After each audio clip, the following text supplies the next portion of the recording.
Talking to some of the best names in contemporary Christian music. This is the Hope FM Artist Interview. And welcome to this week's episode of the Artist Interview podcast from Hope FM, also available on our partner stations worldwide. And I'm very pleased to welcome back to the show Drakeford Music. And I've got to say, I really enjoyed it when we spoke to them just over a year ago, and they've got some news. But before we find out what's been going on with those guys, let's hear this first track right now. This is The Way.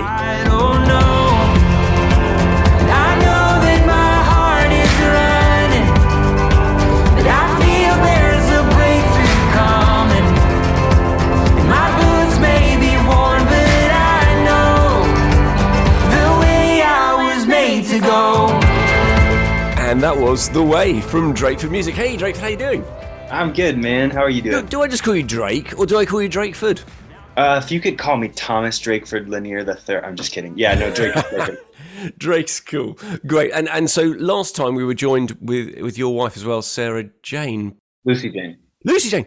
I rewind that. People in the studio, edit.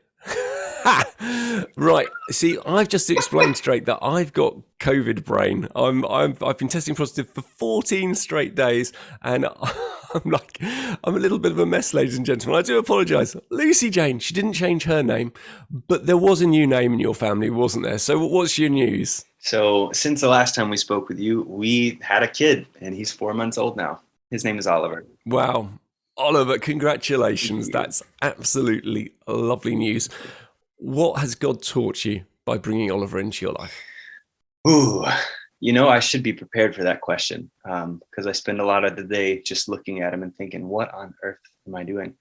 I did not know that I had the capacity to love a tiny human that much. Because I've got a bunch of brothers, so I've held babies before, and my friends have kids, and you might even say oh, I love children, but until you have your kid sitting on your lap who's got your DNA and your eyes looking back at you, it kind of gives you a better sense of the way that I'm supposed to love myself, the way that God loves me, because I'm quite a harsh critic on myself. But for me to be able to love this little tiny human as much as I do, how much more exponentially does God love all of us? Wow. It's a lovely realization, isn't it? So, and I love that song by Stephen Curtis Chapman that talks about the fingerprints of God being on us. Oh yeah, it's a classic one. So, okay. And what are your hopes and dreams for Oliver? Man, I would just love for him to have all of the opportunities that he wants. If he wants to play paintball professionally, and I want to be able to be like, yeah, sure, Saturday morning, let's go play paintball.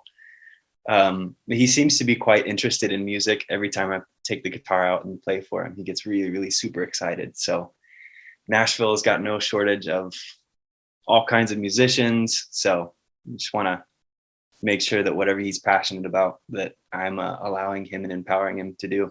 That sounds good. What's his favorite song? As of right now, it's Twinkle, Twinkle, Little Star. Okay. But it's bouncing between that and a song by Amos Lee called Sweet Pea. I don't know Sweet Pea, but you have got your guitar somewhere in the room. So could we hear some Twinkle, Twinkle? Yeah. Or the other song if you think it's better. It's totally up to you, really. You go ahead. I'd like to hear your son's taste in music. Yeah, okay. So Sweet Peas, it's a really simple. It's like, sweet pea, apple of my eye.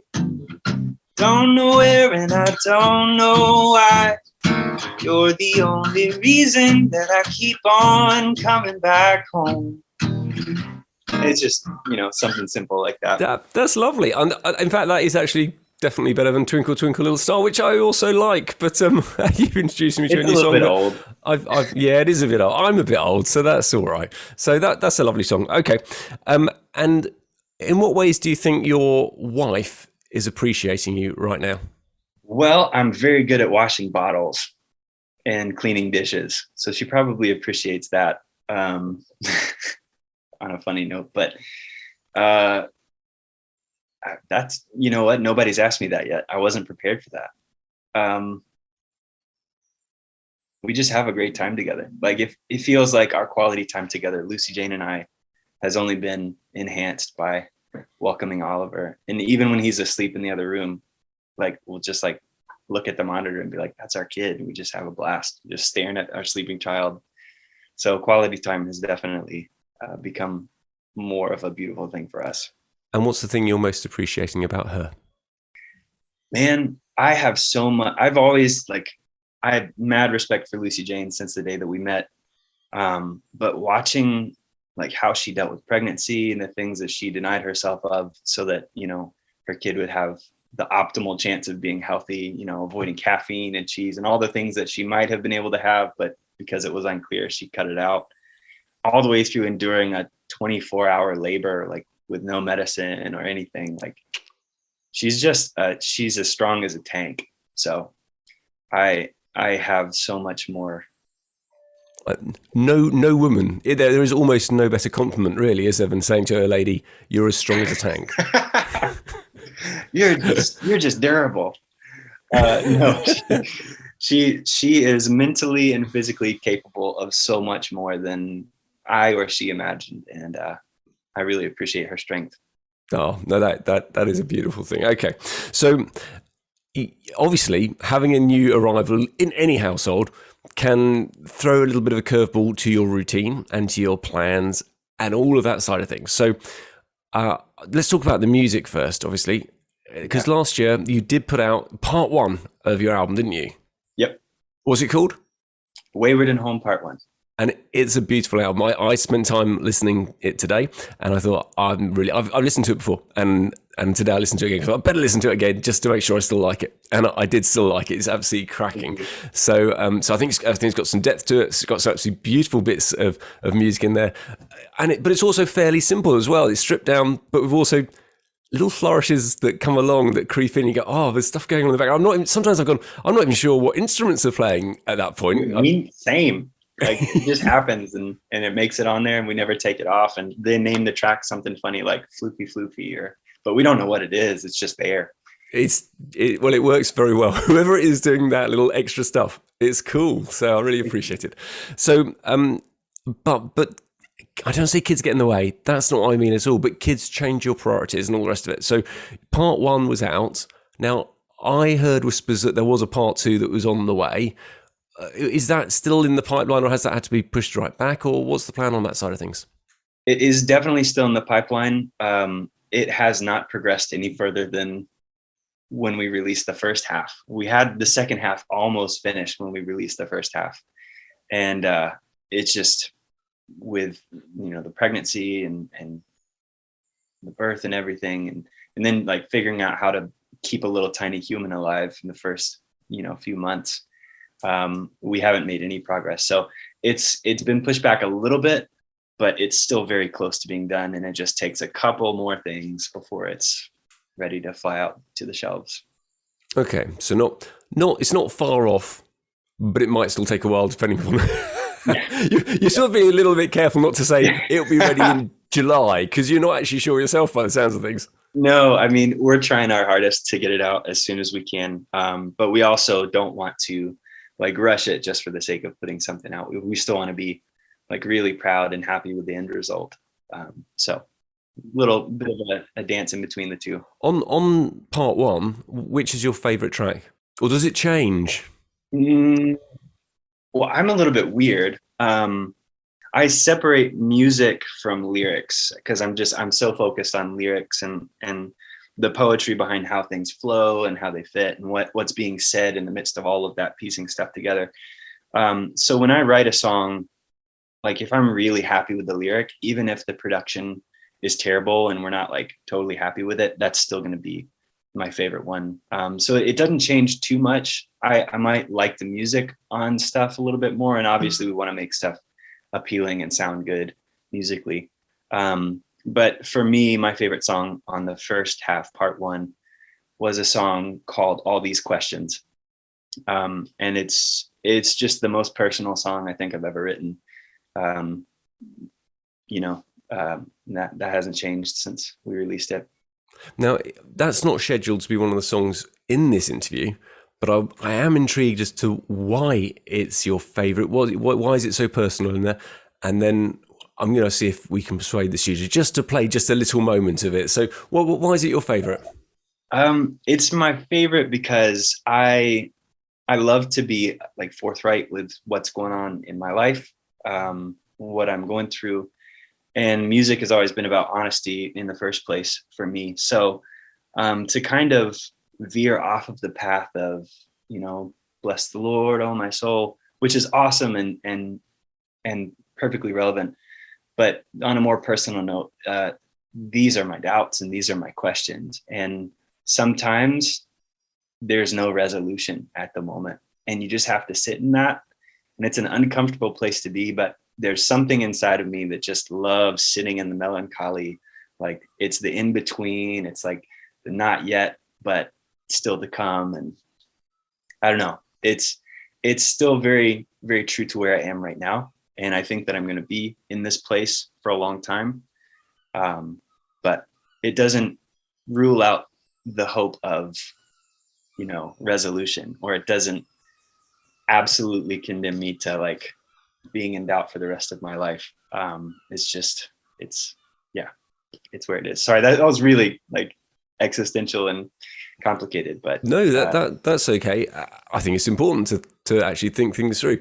So I guess lots of our listeners were in different places, thinking through different questions. What are the sort of two deep questions that you have at this time? for the longest time, probably the most like the question and topic of uncertainty that I come back to over and over again is, can you go too far?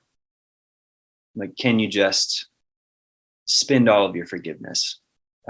Which in the back of my mind and in my heart, I know like God's love for us is eternal. It's unconditional.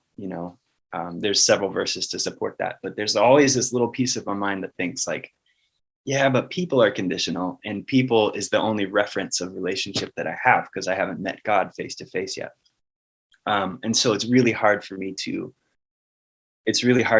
fully grasp that I can't walk away from, or I can't like sin too much to lose God's favor and forgiveness. Like there's always this tiny voice in my head that says, this might be the time where you've gone too far, or, which is incredibly sad and has sent me into depression on multiple occasions, but God always brings me back. It's a genuine struggle, I would guess, for very many people. And in fact, for myself, just recently, I was chatting with God and I said, I don't deserve your grace. And I felt God say back to me, good, you're beginning to get this at last. And I'm like, yeah, I don't deserve it. But it's just poured out upon us. His grace, his forgiveness, his love is continually available, and we don't deserve it. So I certainly can't earn it. So let's just hear a little bit of that track. Thank you so much, Drake, for your honesty there. This is a little bit of All These Questions. Is it down to my self-discipline to keep from being broken?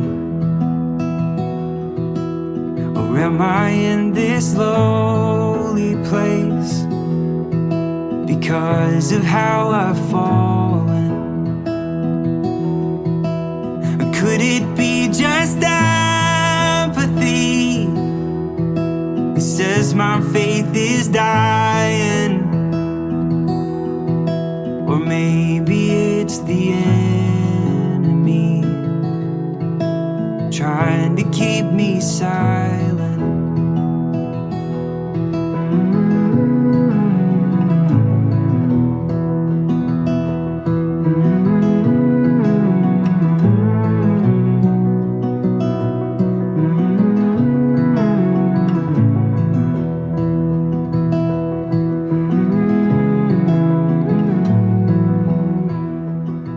And that was All These Questions by Drake, who, like many of us, still has questions. Let's be real about that, folks. And it's good for us to ask the deeper things and not to shy away from talking with Jesus, and also people who are further along in our Christian journey to find out where they've got to on stuff. But one of the songs we do have on our list to talk about, Drake, thank you for your honesty, I really appreciate it, is Cast Your Cares. And that's the last track on Wayward and Home Part 1.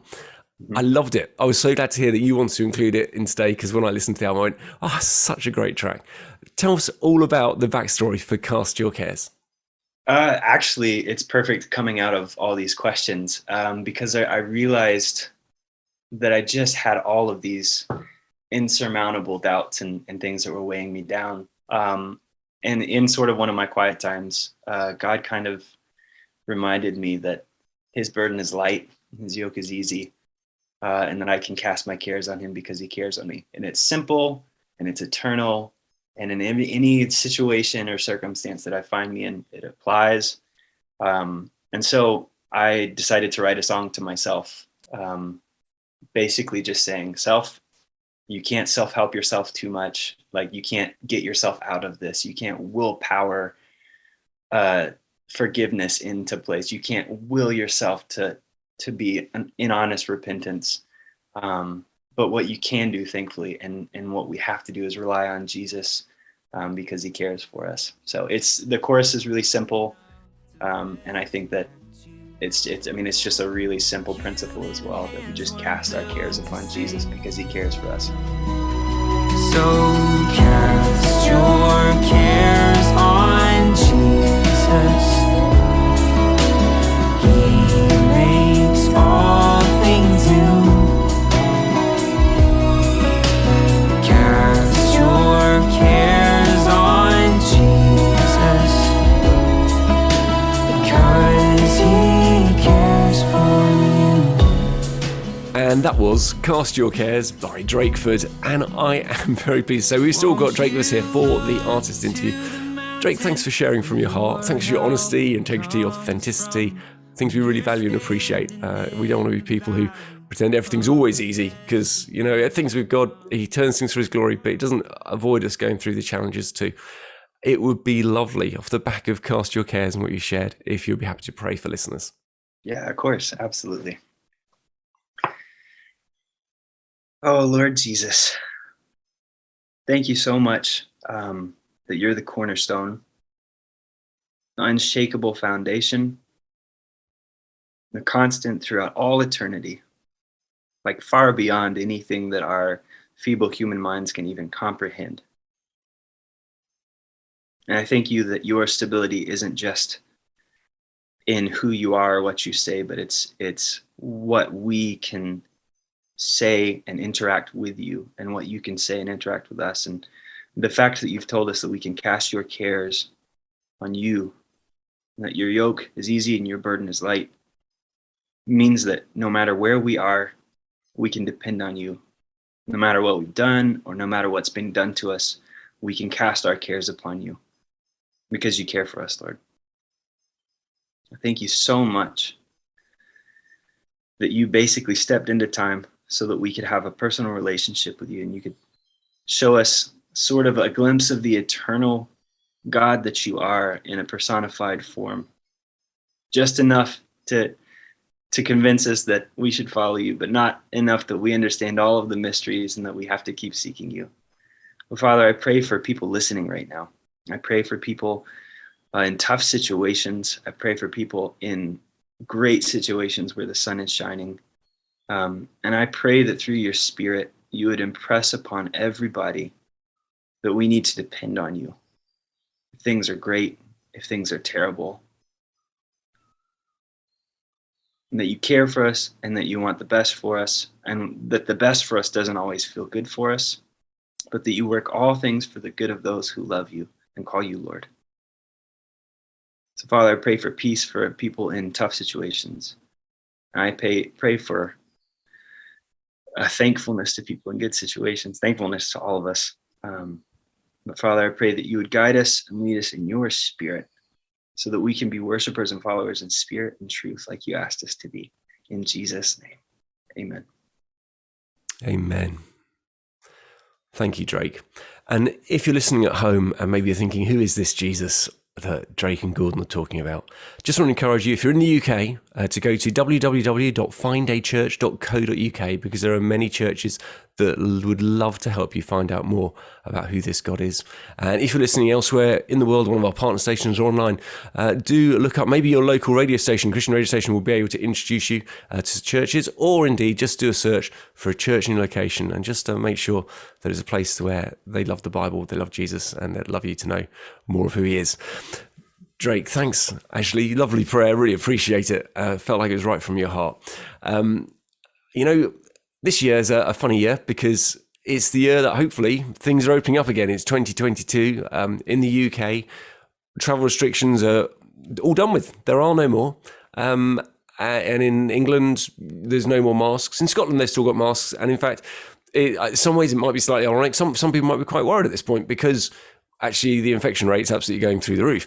But actually, the number of people going to hospital and dying is all relatively, and I speak relatively because even though the situation is awful, but it is still staying stable. So it means that things are going ahead. So we've got some exciting things to come in our calendar, and there is nothing bigger in Europe than Big Church Day Out, where there'll be between 30 to 40,000 people absolutely rocking out to some of the very best Christian music from some very, very talented artists. And I'm really looking forward to that. And something I'm particularly looking forward to, Drake, is the fact that you and your wife, is Oliver coming? Oliver is going to be there. Are going to be there, not as punters in the crowd, but you are going to be there rocking out some fantastic Drakeford music for us. So that is so exciting. Now, you've been to Big Church Day. How many times have you been there before? This will be our third time, I believe. Okay. What's been your highlight of it? Why do you like it? Why are you coming again? In fact, for those people who haven't been there, can you describe it? Oh, my goodness. It's like the best party this side of heaven that you'll ever go to, where everybody's just all super happy and friendly. And the first year we went, I got a cold because I didn't bring a jacket because I'm American and forgot that summer in England is still quite chilly and rainy. And so I got a cold and couldn't sing. So Lucy-Jayne had to learn all of my parts, and we had to change all the keys, and she sang and led all of the songs without me, and I just played guitar. And afterwards, people just like lined up to pray for us and like help out, offering honey and like tips on how to clear a cold really quickly. And it's just a lovely environment. People are all super friendly, and I don't know, it's something that I haven't experienced here in the States or in our travels anywhere, where that many people come together all in the same heart and mind and just enjoying fellowshipping with everybody. Yeah, it's just absolutely superb place to be. So just to check, do you know the dates? Ooh, no, I should. Yep. I am not the good calendar person. Lucy-Jayne's actually putting Oliver to sleep right now. She knows all of the dates. She knows the dates. It's in May. I know that. The good news is I've got something really clever called the internet, and I'm going to use that now to find out the dates, because I think we should make sure that I tell them correctly to people. So if people want to find out where Big Church Day Out is on the web, it's simply bigchurchdayout.com, and the actual days of the all the music is the 3rd and 4th of June. But it's on a special weekend in the UK here because it's the Queen, because she's done so extremely well, and it's a celebration year. So we've got an extra bank holiday. So the Thursday is a bank holiday, and you can rock up on the Thursday. You don't use any annual leave for it, and then you stay over. The music's on the Friday and the Saturday, and you go home on the Sunday. So it's going to be a very, very special, enjoyable time. I don't think the Queen's going to come because A, I don't think she's ever planned to go, and B, she's not 100% well at the moment, which is a concern for me, if I'm honest, because I'm a big fan of Her Majesty. So anyway, but you're American, but you still like the Queen, don't you? I love the Queen. I think she's wonderful. Yes, I love it when Americans say that. That's particularly important. So it's her platinum jubilee this year. So 70th anniversary of her ascension to the throne. So which is awesome. Right. Okay. Sorry. I'm just carrying on about the Queen now. I forgot we were talking about Drakeford music. My apologies, sir. Hey, Queen is definitely more important. She is. I can't disagree. But you guys are cool. So, Oliver, what on earth's going to happen when you and Lucy-Jayne are on stage playing? Where's Oliver going to be? We have a friend who I think is going to come with us to like hold Oliver while we're singing. But I mean, there's a chance that he'll just be up on stage with us in his tiny little baby earphones. Oh, yay. Okay. Well, that'll be something to look out for. We haven't performed since he's come up and since he's like joined the world. So I have no idea. You don't know what he's going to react to. Okay. So Actually, out of interest, how did you first get the Big Church Day Out gig? Because it's quite a big deal. There's a lot of people who'd like to be doing that. Yeah, it was really random and crazy. We reached out. We go to the UK every summer, or we come to the UK every summer as a part of like a missions trip to Wales, where a gospel choir tours around and sings in a bunch of old churches. And then we always took extra time to spend time with Lucy-Jayne's family and travel around and spend time in her home country. So I think is she Manchester or somewhere? Where's her family? Family's kind of scattered around, but mostly centered around Birmingham. Birmingham, okay. Yeah, I knew. I'm going to have to say, I knew she was up north somewhere. So Birmingham's actually Midlands, but there we go. Okay, but she did live in Manchester. She lived in Manchester, didn't she? She was with she with the Message Trust? Yeah, that's right. Okay, I remember. Okay, so it was actually, she had a contact from when she was in the Message Trust, and we just happened to be in the UK around those dates, not doing anything. I think this was 2016, 2017, and so we just reached out. Didn't expect anything because we're independent artists. We don't have like the support of a label or managers or booking agents or anything. So Lucy-Jayne just emailed and said, hey, like, you know, I remember you from back then. My husband and I are a duo. We're in the UK. Would you like us to come? And we got connected with a guy named Tom Mills, who booked all of the smaller stages. And he listened to our music and he liked it. And so he gave us a shot and took us under his wing, connected us with a bunch of people in the UK Christian independent music scene. And we just had a blast that first year, connected with a lot of local UK artists and made some good friendships. And then we're invited back the following year. No, a year after the following year. No. Anyway, we got invited back a second time. Just kept maintaining the relationships and all of that fun stuff. Tom Mills, you said he became a great friend of yours. Mm-hmm. There's a stage called Tom's Stage. Can you tell me the story? Is that Tom Mills? Yeah. So it's Tom's Stage. Tom actually passed away 2 or 3 years ago. And so because of all of the stuff that he contributed to Big Church Day Out, and in particular the independent Christian music scene, they named the stage after him. So it's going to be awesome to be back on Tom's Stage. And just remembering all the good times and opportunities that he helped, not just us, but so many independent Christian artists to have a voice singing at Big Church Day Out. Well, it's nice that stage is there as a memory for him. Okay, so when you come, what songs are you going to be playing? Have you decided yet? No clue. Most likely we'll play a bunch of the songs from the new record, probably the entirety of Wayward and Home Part 1. But we released a bunch of singles in 2019. We released a record in 2018. So we'll probably just pick and choose the songs that we've gotten the most feedback from, put together like a little highlight reel, 30 minutes worth of music that we think people will like. That sounds great. And it's quite a nice chilled sort of space. Some of the slightly smaller stages you can really get to enjoy and interact a bit as well with the guys performing. So it gives you a chance to get to know the people who are doing the tracks. So I've got to say, that's something to look forward to. And if you're at home, you haven't yet booked for Big Church Day Out, it's definitely not too late. Get along to bigchurchdayout.com and get to see people like Drakeford and many, many others who we'll be having on the show as well, hopefully before too long. So, okay, quick question about life. Now you've got a little one in your house. I remember that not only you and I, before we started recording this interview, we talked a little about baby brain. And I can remember I was leading a church, part of a church leadership team at the time when we had our first child. And it does change lots of things about you. I just remember being really quite tired because I was a bad sleeper. And then my son was a bad sleeper, which made for a lot of bad sleep. But are you not a good sleeper either, Drake? Well, I sleep well. I do not like to sleep, and so I fight it, and so does Oliver. Oh, no. Okay, so he's not the keenest of sleepers either then. So how's it working, finding time for you and Jesus? Because one of the things that people often talk about is intimacy with God is how we maintain and grow our relationship with him. And yet, when you're exhausted, it's hard to have a relationship with anybody. I can remember just going, I don't know, I'm just too tired. I just think I'll just sit here.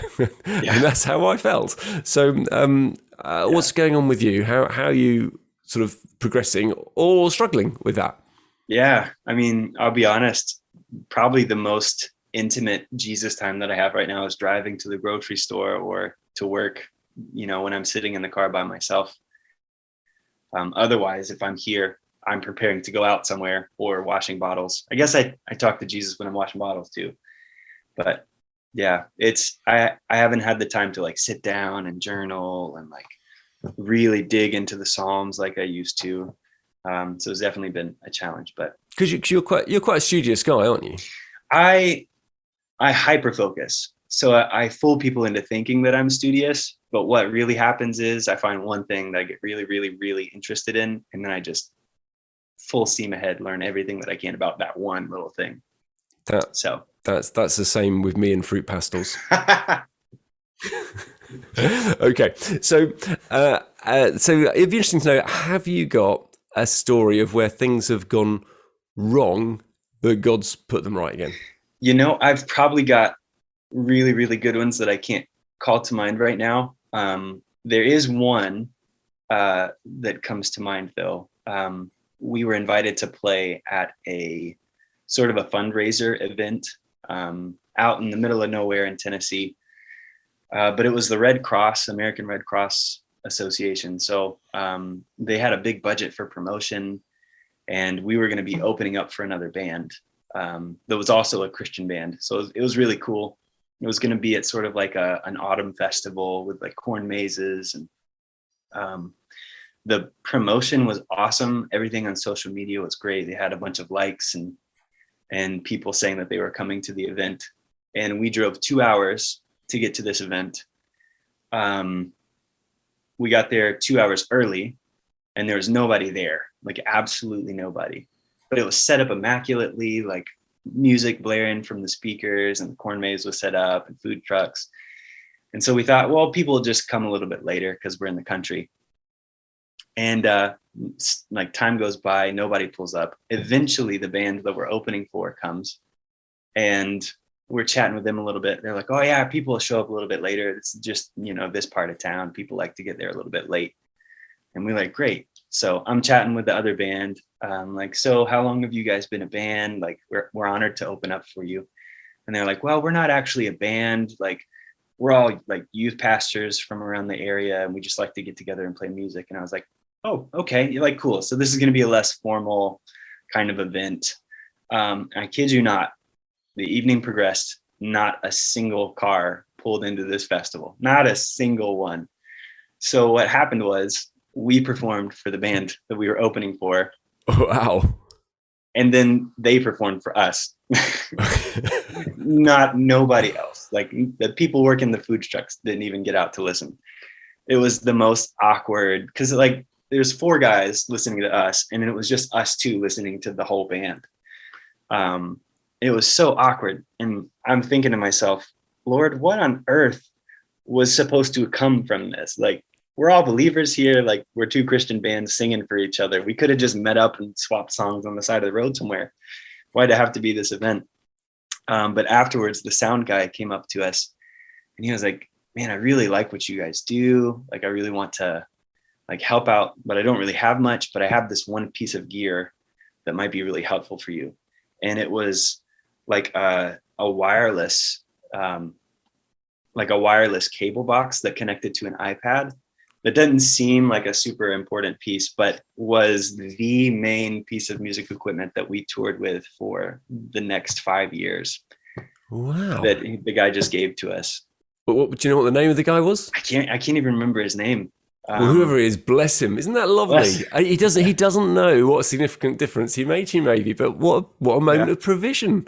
That's fantastic. Huge, so it was worth the journey. Yeah, it was more than I anticipated. So. Oh, that's great. I like it when things don't seem to be going well, but God brings good through it anyway. So thanks very much, Drake. Brilliant. And with regards to the Bible, if you remember back in the days before you had Oliver, And there are Bible stories. They've got various characters, you know, and it's got lots of books in the Bible and different people. You still remember those days? Oh, yeah. Yeah, I'm teasing. I said to Drake, I've got a bit of COVID brain at the moment. I've got to say, just thinking is feeling like it's thinking through treacle. I remember when I first had kids, it felt a bit like that. So I think I'm probably the person who's in the worst state of the two of us. Drake, you're smiling away, my friend. So I don't know. In the Bible, characters that you relate to and people that you take inspiration from, excluding Jesus, who would that be? Excluding Jesus. Oh, damn. Yeah, that'd be the golden answer, really. Yeah. You know, I'm going to have to say Thomas, because I am such a pessimistic person naturally.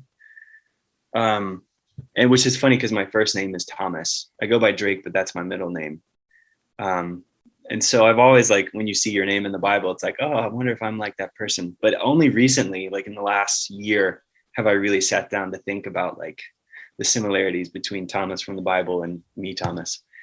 And the fact that I'm always looking for like a particular answer to something that I have a severe doubt to.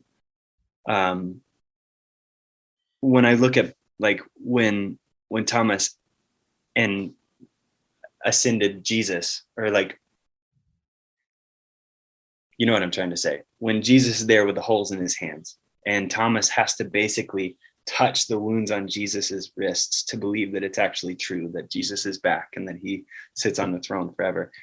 That's something that I feel in my spirit as well. And my probably going to be my prayer until I die is like, you know, give me an encounter where I can know that this is all worth it, and that I'm following the true God who sits at the right hand. You know what I'm trying to say. I do know exactly what you're trying to say, and it's actually a really nice example as well of Jesus meeting people's needs, because he knew Thomas's doubts, he knew his struggles, and he saw his heart, and he wanted to be able to meet that need. And as Thomas called out sincerely, Jesus didn't just walk away and say, I'm not showing you anything. He came to him and let him touch him to feel actually it really is the risen Christ. So amazing. And an amazing character to choose. And I think only one other person has ever chosen Thomas. So there you go. It's good sometimes to have maybe a more unique perspective. And there is a danger that as Christians, people feel we're called to be optimistic, perhaps sometimes unrealistically, and called to always pretend we're happy. And actually, the truth is, Jesus wasn't always happy. Jesus wept. Jesus felt compassion and pain. And you know what? It's good for us to be honest with God and with other people about what's going on as well. So thanks, Drake. That's really useful. We've got one more track to play from you. And I'm very pleased to say, ladies and gentlemen, that this is a brand new track. It's a worldwide radio exclusive. And Drake right now is going to pick up his guitar and play a track called Change. Before you play it, Drake, tell us all about this track. All right. So we moved to Nashville from another city in Tennessee called Chattanooga. And we love Chattanooga. We didn't want to leave it all, but we felt like it's what God was. So Chattanooga, the only time I've heard of Chattanooga is in a Glenn Miller song. Chattanooga Choo Choo. Yeah. So it's a great song. So yeah. But anyway, the Chattanooga Choo Choo is a real place. We lived across the street from it for the first 4 years. Wow. Yeah, we loved Chattanooga. It's a really beautiful scenic town, and we were really, really sad when we felt like, you know, God was pulling us or like leading us away from Chattanooga. We have great friends, great community. But Nashville is just where we felt like we were supposed to be for the next step. And, you know, we never get sort of the far enough foresight to see if God's going to do this or God's going to do that, but you just have to follow him step at a time. So we packed up our stuff in Chattanooga and moved up to Nashville. And sort of in the process of packing up to leave the city that we loved, I was really thinking about the idea of change and how intrinsically woven into us it is that we need to find a routine, be consistent, and like stick to the like old habits and things that we do every day. Brush your teeth at this time, drink your coffee at this time, go to work at this time, see this person on this day of the week, which is all good. Routine is great. But because of that, we're also programmed to think that change is like bad, especially big change. Like that's going to take effort and work, and it's uncomfortable. And why would we give up what we know for something that might not be as good as what we have right now? So I was exploring all of those ideas just on the cusp of us moving here. When I realized that change, I mean, I've always known that change is a good thing. Most of the time, things that are hard or that don't taste well are good for you, right? Like broccoli or studying for a test, like these are good for us. We don't like it, but so change is something that's good for us. But as I was digging through, basically just realizing that everything good that has happened in my life, that God has led me through or brought me to, or a person that I've been introduced to, or like Lucy-Jayne, it's because like I heard God saying, let's do this, and it's going to be a massive change. And me saying, okay, well, let's go for it. Had I stayed in my small town, South Carolina, and not, moved across the world, I wouldn't have met the love of my life, and I wouldn't have a son right now. But because I was willing to get out of my comfort zone back then, like it just never changes. Like that is like being uncomfortable is what brings growth, right? So it's just a really, the whole song's just a really deep dive into how change is good for us, and how if we stay where we are, we're not going to become the people that we're supposed to be. Wow. Well, that's encouragement for us all to make sure we don't just sit in our comfortable places, but get out and see what God has for us. Really looking forward to hearing this track. I say track, it's a song, isn't it? You're playing it live for us. It's not off some track from a CD somewhere. So Drake, I'm really looking forward to it. Thank you. Yeah, of course.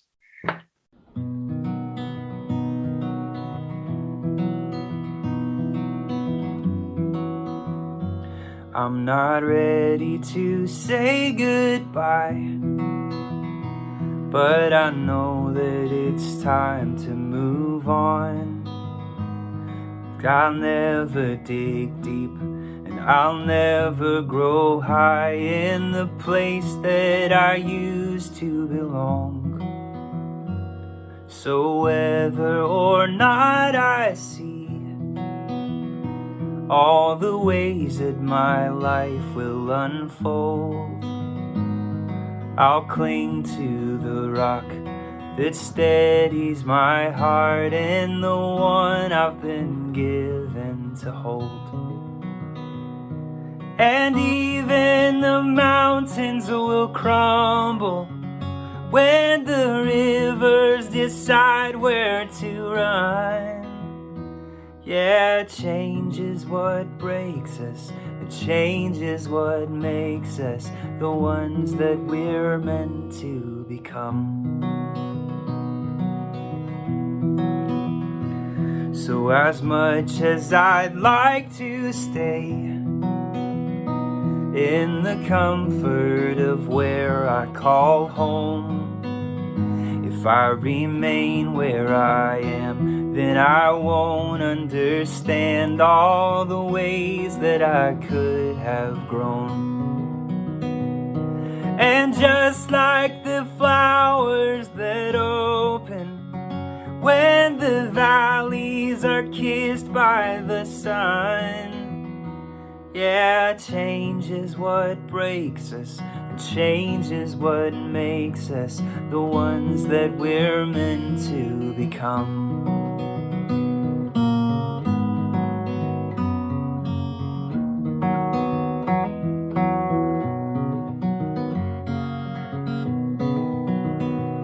And from searching comes treasure, and diamonds from pressure. There's meaning in labor, beauty from pain, and there's grief and surrender, but it helps to remember we can find our purpose by staying the same. So why would I stay the same? When change is what breaks us, change is what makes us the ones that we're meant to become. Oh, change is what saves us, change is what makes us the ones that we're meant to become. And that was Drake from Drakeford. Beautiful music, lovely stories, a great honest guy, and really looking forward to seeing him at the Big Church Day Out. It's not too late to get your own tickets to that. It's down in West Sussex, and the web address is www.bigchurchdayout.com. And of course, you can find out more about Drakeford by popping on social media. Do search them up in Google, have a look on Spotify. Their tracks are there, and they are wonderful. So thank you for joining me, Gordon T, here on The Artist Interview. There are many other interviews and artists, tracks and stories for you to enjoy. Just pop along to your favourite podcast platform and search up The Artist Interview. Thanks for joining me. Looking forward to the next episode. Hope you'll join me then. God bless. Bye-bye. Talking to some of the best names in contemporary Christian music. This is the Hope FM Artist Interview.